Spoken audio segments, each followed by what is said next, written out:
The Sour Grape by Jory John and Pete Oswald. Find out if a sprinkling of gratitude and a hint of compassion will be enough to turn one sour grape sweeter. Let's check it out. I'm a grape, a sour grape. Grrr! If somebody upsets me, I'll remember it. If somebody wrongs me, I won't forget it. If somebody insults me, I'll never ignore it. Nope. See that banana over there? That banana slipped and bumped into me, so I'm holding a grudge. See that orange? That orange didn't call me back for a week. Grudge. See that lime? That lime borrowed my scarf and never returned it. Grudge. I suppose I've got pretty thin skin for a grape. Nobody steps on this grape. Grrr. Granted, it wasn't always this way. I grew up in a close-knit bunch. There were about 3,000 of us in our little community. We were sweet to each other. You look nice today. So do you. No, you do. We all lived on a vine. Sure, it was a bit claustrophobic, especially when we were trying to get ready in the morning. Are you done in there? Come on. But my family was ripe with humor, goodwill, and warmth. We did our best with what we had. Are you going to finish that? My grandparents visited us on the weekends. We'd stroll in the sun and they'd teach us what they knew. They said it takes a bunch to raise a seed. They said that good grapes roll their own way in life. They told us to be kind, forgiving, considerate, and grateful. Or grapeful, my grandpa said with a wink. Above all, no matter what life throws at you, and there will be a lot, try to stay sweet, my grandma said. Indeed, we said in response. And for a while, I was the sweetest of the sweet. I said please, I said thank you, I brushed aside life's little annoyances. I knew how good I had it. Oops, haha, no problem at all. But then one day, something changed in me. It was my birthday. I had rigorously and vigorously planned a big party for weeks. I'd sent out invitations with the date prominently displayed. Get this, I had a Ferris wheel, a magician, and hayrides. I had snacks upon snacks upon snacks. The highlight of the party, though, was a fireworks display, which would happen at sundown. I stood out front and waited for folks to arrive. I had a gigantic smile on my face. I waited. Everybody was a little late, it seemed. No big deal, no big whoop. So I waited. A tumbleweed rolled by. A coyote howled in the distance. The sun sank behind the hills, and I waited. Nobody showed up, and I mean nobody. By the time the fireworks show started, with me as the sole spectator, I was scowling. I considered everybody I'd invited, and only one thought came to mind. Grudge, grudge, grudge, grudge, grudge, grudge, grudge, grudge, grudge, grudge, grudge, grudge, grudge. After that, my personality became something else entirely. I went from a sweet grape to a bitter grape to a snappy grape who moved my chair. Finally, I became a sour grape. Grrr. I started holding minor grudges that eventually became major grudges.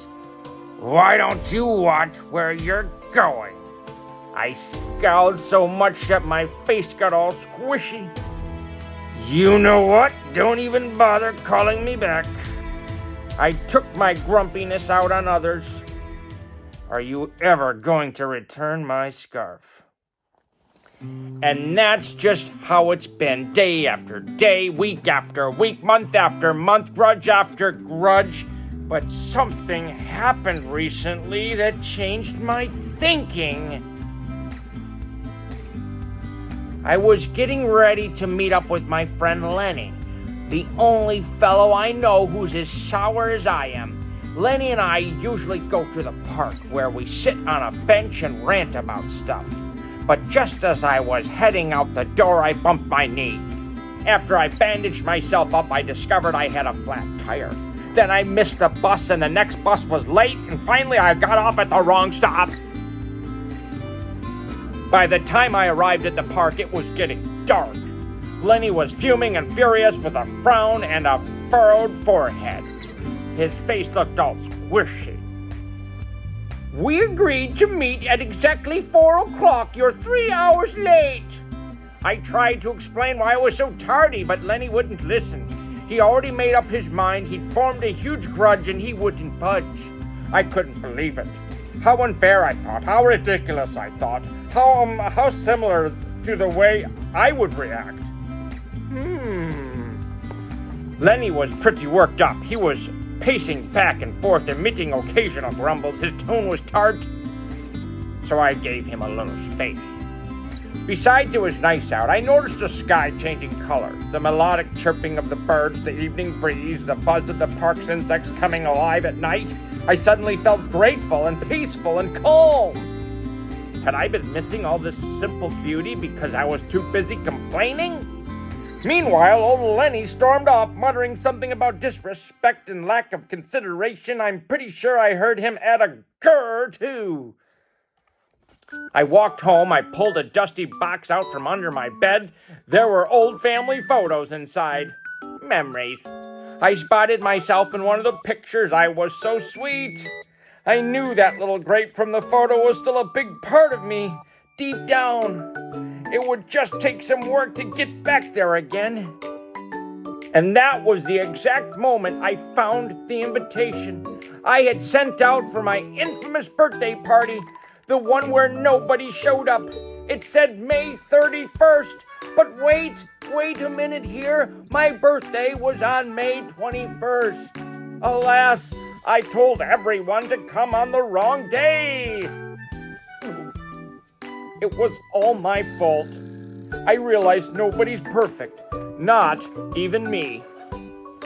After that day, I started noticing other things too, like how remaining sour all the time is so draining. I'd wasted so much energy holding grudges when I could have easily cleared the air if I'd felt hurt. And yes, I still get upset from time to time, but that's okay, because now I talk and listen and I work things out instead of just walking away. My sourness is fading. I'm letting go of my grudges. And hey, it's working. Slip-ups happen. I'm just glad you're okay. Aw, thanks. That scarf looks sublime on you. Why don't you keep it? Really? You're the best. Aren't you glad we got to catch up? I'm so grateful that we did. Sure, sometimes I still let out a grrr when I'm frustrated, like this. Grrr. But then I move on. My face is less squishy, too. Oh, and don't worry, things are okay with Lenny again. Gosh, I'm sorry I'm late. You must be furious. No big deal, my friend.